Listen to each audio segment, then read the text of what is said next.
सबसे पहले तो अगर इनकी औलाद को मैसेज देने से कोई फ़र्क पड़ता होता तो ये यहाँ होते ही ना, ठीक है। दूसरी बात ये कि जो औलाद ऐसा जो मतलब अभी जिनके जो बड़े हो रहे हैं, अगर वो कोई देख रहा है, क्योंकि अब जो छोड़ के जा चुके हैं वो छोड़ के जा चुके हैं, उनको अब अल्लाह ही हिदायत दे सकता है, उनका आखिरत में अलग से हिसाब होगा। लेकिन जो देख रहे हैं आगे, उनको मैं आपको एक दफ़ा मैं कहूँगा, आपको कुछ करने की ज़रूरत नहीं, सिर्फ आके इनको एक दफ़ा विज़िट करके देख लें।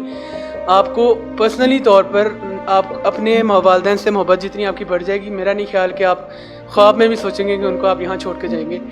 मैं ये नहीं कह रहा कि यहाँ कोई उनको जुल्म होता है उनके साथ, लेकिन वो सारी सहूलियात मौजूद होने के बावजूद जितना वो अकेला महसूस करते हैं, शायद घर में वो तंग होकर भी रह के खुश, ज़्यादा यहाँ से खुश रह लेंगे कि घर में उनके पास सहूलियात ये ना भी हों, लेकिन उनके अपने बच्चे उनके सामने फिर रहे होंगे।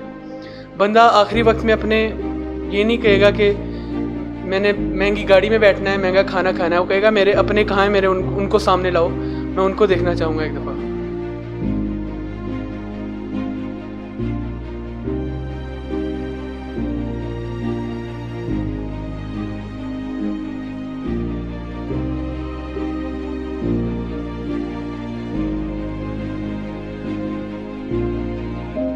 मुझे इनको देख के ऑब्वियसली अच्छा तो फील नहीं होता, सैड ही होता है फील, बट ये बात है कि मैं इन लोगों की फैमिलीज़ को या इनके जो बेटे या जो भी इनको छोड़ के जाते हैं उनके लिए एक मैसेज देना चाहूँगी। देखिए, इस लाइफ में सबसे ज़्यादा ज़रूरी होती है कि माँ बाप की दुआएं। जब इनके पास माँ बाप की दुआएं नहीं होंगी तो ऑब्वियसली वो लोग भी बहुत ज़्यादा ही दुनिया में या ज़िंदगी में ना कामयाबी रहेंगे, ठीक है। तो मैं ये चाहती हूँ कि उनको चाहिए कि उनको आके एटलीस्ट देखें, मतलब चाहे लेके ना जाएं या चाहे इनकी हेल्प ना करें, एटलीस्ट उनको देखें तो सही बस। पर इनके साथ आके टाइम स्पेंड करने के साथ हमें तो बहुत अच्छा लगता है, और दुआ है कि हमेशा मतलब कि इनको अल्लाह ताला का सबसे ज़्यादा इनके साथ साथ होता है।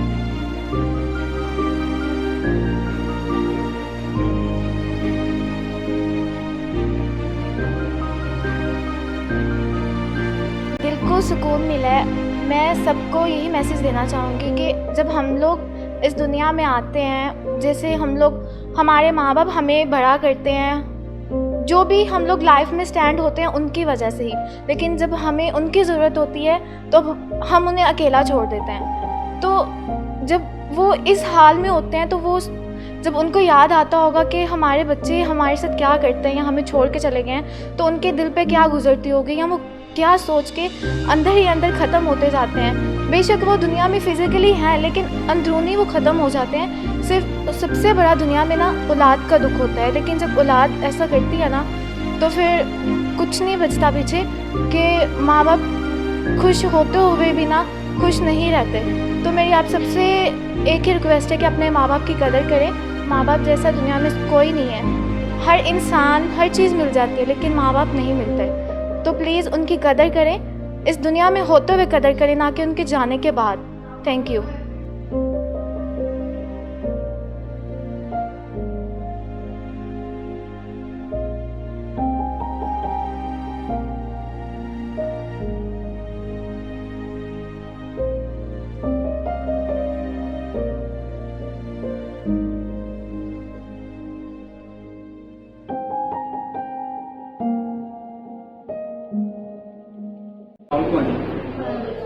जी, आपका नाम?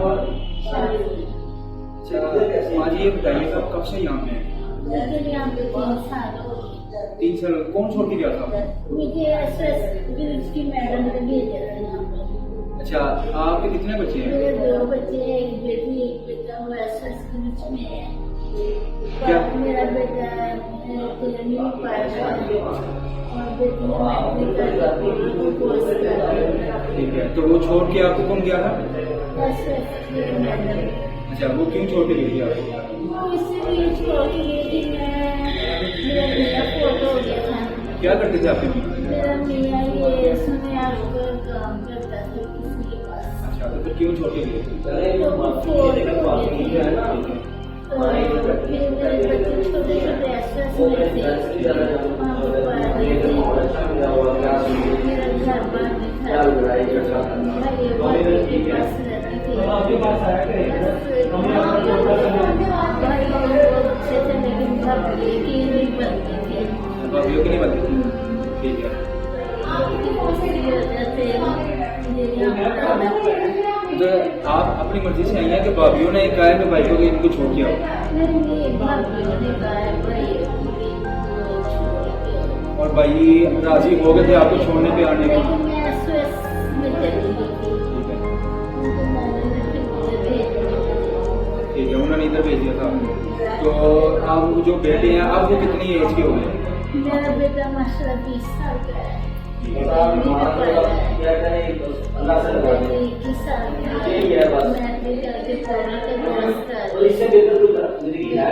ओके, तो वो किसके पास रहते हैं? विलेज में रहते हैं, तो वो आते हैं आपसे मिलने? हाँ वो भी आती, मैं भी जाती हूँ। आप भी जाती हैं? तो आप किसके साथ जाती हैं? मैं यहाँ पर वो माई जो मेरे साथ बैठी हुई थी, कभी उसके साथ चली जाती हूँ, ठीक है। कभी किसी यहाँ पर brother के साथ चली जाती हूँ। Especially thanks to Superior University and also AHS Club and हमारा क्लब एडवाइज़र मैम आमना बाबर कि उन्होंने हमें मौका दिया, हम लोग यहाँ पे आए और सबसे मिले और बहुत अच्छा लगा सबसे मिलके। हमने उनको मिलके एहसास दिलाया कि वो लोग अकेले नहीं हैं, हम उनके साथ हैं। जैसे 5 उंगलियां बराबर नहीं ना होती, ऐसे ज़रूरी भी नहीं है कि सब बच्चे ही अपने माँ बाप के नाफरमान हों, बहुत फरमाबरदार भी बच्चे होते हैं। तो आप सबको सीखना चाहिए कि हम लोग किस राह पे चल रहे हैं। दुनिया में भी हमें हिसाब देना होता है और आखिरत में भी। तो सबसे बेटर ये है कि हम अपने माँ बाप की इज़्ज़त करें और उन्हें खुश रखें, दुनिया में भी कामयाब होंगे और आखिरत में भी। Thank you.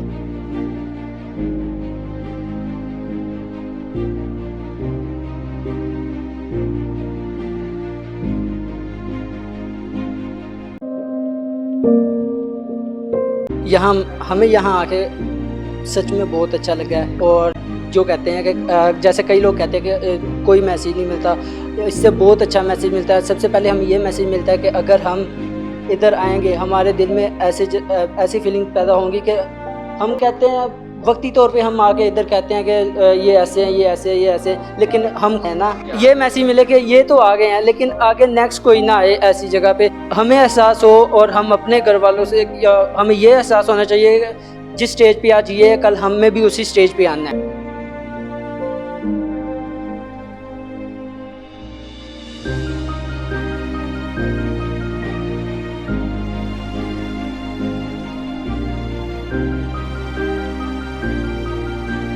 पाकिस्तानी अवाम को सबसे पहले मैं ये मैसेज देना चाहूँगा कि जिस तरह यूरोप अपने पेरेंट्स को इन ओल्ड एज होम्स में दाखिल करवाते हैं ना, तो उस तरह हम ना करें। काइंडली सब लोग अपने पेरेंट्स की कदर करें।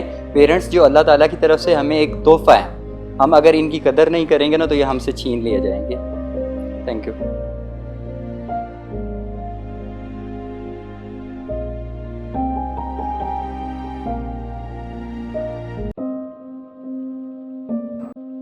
अस्सलाम वालेकुम, मैं सुपीरियर यूनिवर्सिटी से आई हूँ और आज हम जो आए हैं मैम आमना बाबर के थ्रू ही आए हैं क्योंकि उन्होंने ये कोशिश की है, वरना हम यहाँ पे नहीं आ सकते थे। और दूसरी बात कि आज हमें यहाँ पे कि बहुत अच्छा लगे क्योंकि जो बुज़ुर्ग होते हैं ना, सिर्फ 2 बोल की ज़रूरत होती है कि आप उनसे प्यार से बात कर लो, उनके साथ बैठ जाओ और थोड़ा सा टाइम स्पेंड कर लो। और जिन्होंने ये आज किया है, जिसकी बदौलत वो यहाँ पे आए हुए हैं, उनके लिए बहुत बड़ा लॉस है। क्योंकि मुझे बहुत दिली यहाँ पे अफसोस हुआ यहाँ पे आके वो आज यहाँ पे क्यों हैं और क्या कर रहे हैं। क्योंकि हर किसी का घर होता है, हर किसी के घर पे आने का दिल करता है और हर किसी को अपने अपनों की ज़रूरत होती है। अब ईद आ रही है, जिस तरह हर किसी का दिल करता है कि अपने अपनों के साथ ईद मनाएं। और एक बात कि दुनिया में फातिहा अमल है, आज जो उनकी औलाद ने किया वो आज उनकी औलाद भी उनके साथ करेगी। Thank you.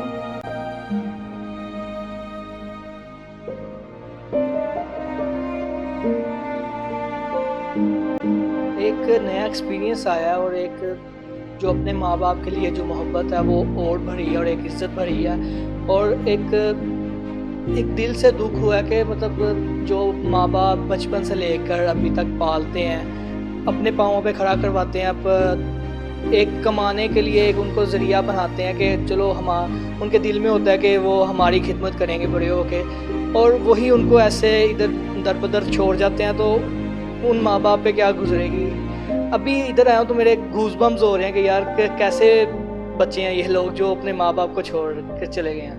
वेल जो हमारी मिस है मैम है, काफ़ी अच्छा काम किया और उन्हीं की वजह से हमारा जो एक एक्सपीरियंस है, एक डिफरेंट एक्सपीरियंस है, वो हो पाया है। अगर वो ना होती तो शायद हमें एक ऐसा एक्सपीरियंस भी ना होता और एक जो हमारे दिल में एक मोहब्बत है, एक इज़्ज़त है अपने बड़ों के लिए, अपने माँ बाप के लिए, वो शायद उतनी रहती जितनी पहले थी। अब पहले से काफ़ी ज़्यादा हुई है।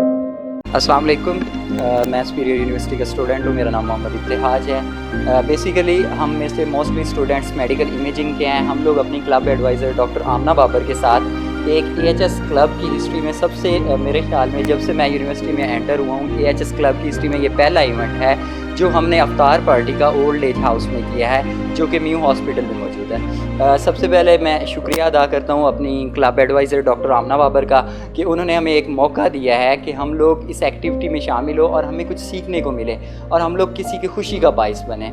और उसके अलावा मैं शुक्रिया अदा करता हूँ अपनी सुपीरियर यूनिवर्सिटी के HOD AHS डिपार्टमेंट की डॉक्टर सिद्रा, जिन्होंने हमें हमेशा गाइड किया है। उसके अलावा मैं शुक्रिया अदा करता हूँ इंगेजमेंट ऑफिस वालों का, जिन्होंने हमें इस एक्टिविटी के लिए एक्टिव किया और जिन्होंने हमें इस एक्टिविटी के लिए प्रमोट किया और इसके लिए हमें गाइड किया। Thank you so much. B